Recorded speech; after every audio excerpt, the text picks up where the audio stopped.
used to have a little sister named Alice. When I was a 14-year-old kid, I got myself knocked up. My mother had been a very young single mother herself and sat me down and explained some things that she had gone through with me and how hard it had been.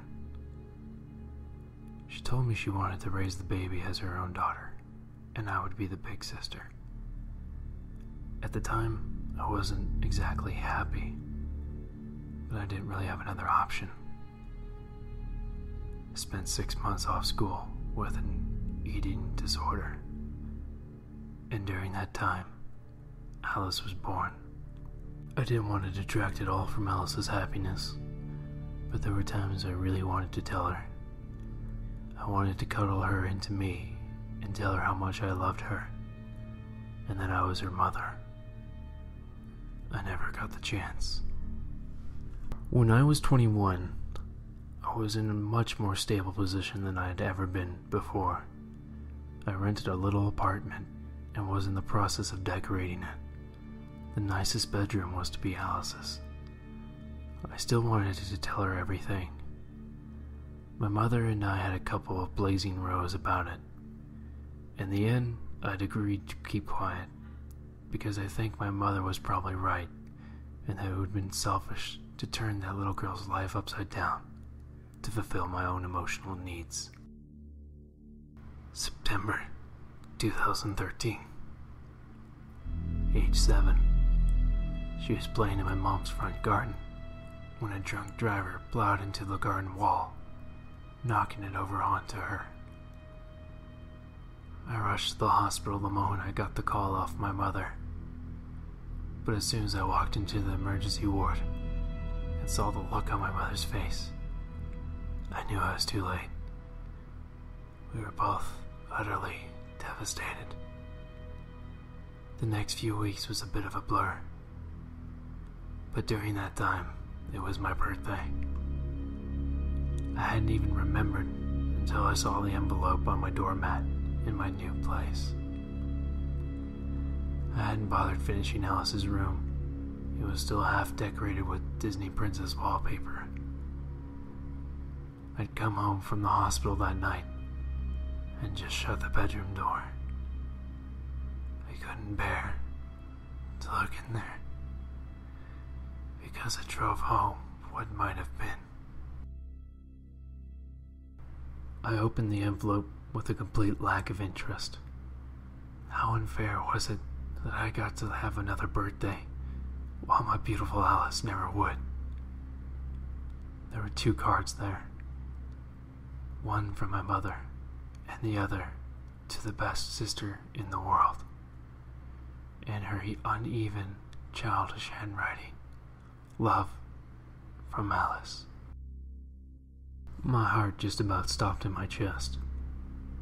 I can't even begin to describe the mixture of feelings I had. Somewhere between shock and heartbreak. After standing there, just staring at it, for what felt like an age, I rang my mom. I knew how fragile she still was too, so I just gently asked her how come there was a card from Alice. It turned out my mother, ever so organized, had bought the cards and hadn't written them out a couple of weeks early. She told me she'd debated whether to send the one from Alice, but decided I would probably like to see it. Over the next 6 months, my mother seemed to go downhill. I was most devastated at the loss of my child, but somehow I managed to put one foot in front of the other and keep going. My mother couldn't. When I went to visit, she'd be sad and disheveled. Her house would be a mess, and she had lost her job. I was in so much pain of my own, and I resented it. How dare she need me to help her when it was my child that was taken? The final straw for me was on Mother's Day, 2014. There, on my doormat, was a blank envelope. When I opened it, I was shocked to see a Mother's Day card. Inside, in a familiar handwriting, it said, "Love, from Alice." I was furious.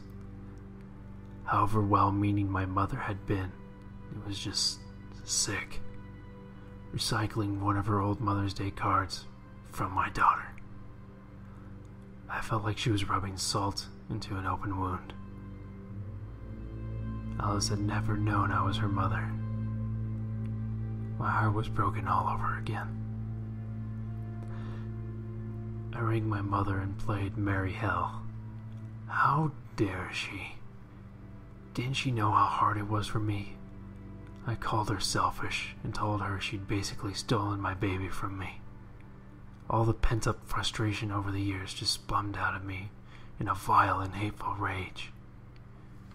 She tried to say she hadn't done it, but I told her she was so out of it most of the time, she wouldn't have a clue if she had. The next day, my mother overdosed. A neighbor found her a couple of days later. After that, my world collapsed. What little strength I had to go on seemed to escape me. I couldn't forgive myself for that stupid row. I knew how much pain my mother had been in, and in her befuddled way, she tried to do something nice, and I'd torn strips off of her. I had to take time off work because I couldn't function anymore. Just getting out of bed in the morning seemed like such a struggle, it wasn't worth it most days. I would look in the mirror and see the same look on my face that I had seen on my mom's after Alice died. Yesterday was my birthday. When I had finally surfaced at about 2 in the afternoon, there on my mat was a card and a small, beautifully wrapped gift. I felt utterly numb. I slowly undid the pink bow and peeled off the wrapping paper. It was a bottle of pills, the same ones my mother had overdosed on. Her name was even on the label. I opened the card, and written in my mom's handwriting were the words, "We miss you."